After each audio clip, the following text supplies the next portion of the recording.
Assalamualaikum. Iya, silakan masuk. Makasih Bu. Mau singgah ke sini? Di situ aja. Iya, silakan. Permisi. Iya. Nih. Gimana kuenya? Sudah nyaman Mbak Anissa? Sudah. Baik. Habis dari mana nih Mbak Anissa? Habis dari rumah langsung ke sini. Wah, cepet banget nih. Enggak sih, karena kebetulan hari ini nggak macet, jadi jalannya sangat plong sekali. Alhamdulillah. Iya. Oke. Naik motor. Iya dong Bu, naik motor. Oke. Baik. Kita ketemu lagi nih Mbak Alisa. Iya. Setelah proses konseling yang kemarin, minggu kemarin kita sudah membahas tentang masalah yang Mbak Alisa alami, yaitu insecure karena fisiknya Mbak Alisa, dan juga Mbak Alisa ini tidak didukung sama keluarganya. Betul Mbak Alisa? Iya Bu, benar. Oke, sehingga Mbak Alisa ini memiliki pikiran yang negatif ya. Dan Mbak Alisa ini ingin mengubah perilaku Mbak Alisa ini yang menyendiri menjadi lebih berani tampil di publik. Apakah benar Mbak Alisa? Iya Bu, benar. Baik. Oke, baik Mbak Alisa, pertemuan hari ini kita akan melakukan tahapan yang dimana Mbak Alisa ini akan melakukan ketika perilakunya negatif. Saat perilaku negatifnya Mbak Alisa muncul, kita akan menggunakan teknik scoping. Apakah Mbak Alisa sudah mengetahui teknik tersebut? Belum pernah sih Bu, baru tahu. Oke, baik. Saya jelaskan. Jadi, teknik tersebut, scoping ini mengendalikan pemikiran negatif dengan mengatakan stop. Sambil tepuk tangan atau tepuk paha, terus atau apapun itu buat menghentikan pikiran negatifnya Mbak Alisa. Apakah Mbak Alisa bisa menyetujuinya? Setuju kok Bu, setuju. Baik. Oke, baik Mbak Alisa, sudah saya jelaskan. Sekarang saya berikan contohnya. Oke. Contohnya, kok mereka melihatku, apakah penampilanku kurang baik? Nah, lalu Mbak Alisa mengatakan stop dengan lantang. Terus kemudian pemikirannya Mbak Alisa ini mengubah menjadi mereka melihatku karena penampilanku ini unik gitu. Mbak Alisa bisa memahaminya? Bisa. Baik. Mbak Alisa bisa melakukan apa yang saya contohkan tadi. Oke, anggap saya pikiran negatifmu, dan ketika itu sudah muncul dengan lantang katakan stop dengan tepuk tangan, dan kamu mengatakan hal yang positif. Apa bisa dimengerti Mbak Alisa? Bisa Bu, bisa. Baik. Sekarang kita mencobanya ya. Oke.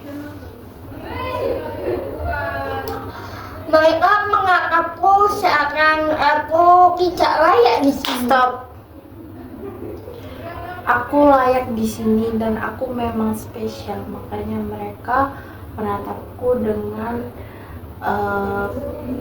penasaran. Oleh bagus sekali Mbak Alisa. Sampai sini Mbak Alisa sudah memahaminya? Sudah. Baik. Oke, sebelum itu saya ingin memberikan penugasan rumah kecil sebelum kita beralih ke sesi berikutnya nih Mbak Alisa. Oke, pekerjaan rumahnya adalah kamu membuat buku. Jadi isi bukunya ini berisikan seberapa sering sih kamu berpikiran negatif itu, dan muncul seberapa sering pemikiran negatif itu muncul. Terus apakah ada cara yang Mbak Alisa lakukan lagi berhasil? Apa Mbak Alisa menyetujuinya penugasan rumah ini? Setuju. Baik. Untuk melihat perkembangan Mbak Alisa ini, kita ketemu di 2 minggu yang akan datang. Mbak Alisa mau di hari apa ya? Di hari Jumat ya Bu, jam 8 gitu. Hari Jumat jam 8. Untuk tempatnya mau di tempat yang sama, kalau mau pindah tempat nih Mbak Alisa? Di tempat yang sama aja. Oke, baik. Saya izin mengklarifikasi bahwasannya pertemuan 2 minggu besok, pertemuan yang akan datang di hari Jumat jam 10, dan untuk tempatnya ini di sini ya Mbak Alisa ya. Iya benar Bu. Oke. Bu, saya izin bertanya mengenai tugas tadi itu kan saya disuruh buat buku, ya kan, buku dimana buku tersebut diisi ketika saya memiliki pikiran negatif saya tulis, terus bagaimana cara saya mengubahnya, lalu kira-kira apakah berhasil atau tidak dengan cara tersebut, kayak gitu kan maksudnya. Iya Mbak Alisa, betul. Jadi kayak semisalnya itu ketika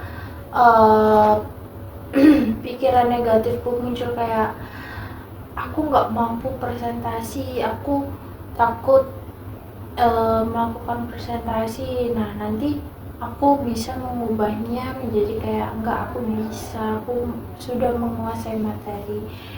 Terus setelah melakukan kayak gitu, aku kayak apa ya, kira-kira dengan teknik tersebut aku tuh udah berhasil atau masih ada yang kurang atau gimana kayak gitu tah. Jadi kamu ini membuat buku yang dimana nanti kamu mengisi perilaku negatifmu. Terus yang kedua ini apa namanya, caranya kamu yang melakukan lagi ini gimana? Gitu. Kamu pemikiran negatif, kamu pasti ada caranya. Nah itu kamu tulis caranya gimana biar kamu saat kalau situasi ini, oh kamu harus ini. Apabila situasinya ini masih belum ada, kamu tulis. Jika ada situasi yang sama, kamu bisa menulis ulang, bisa. Akan tetapi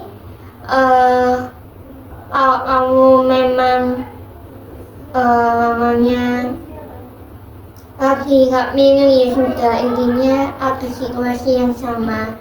Dan jangan lupa disertakan tanggal situasinya ini biar lebih enak saya melihat perkembangannya Mbak Alisa.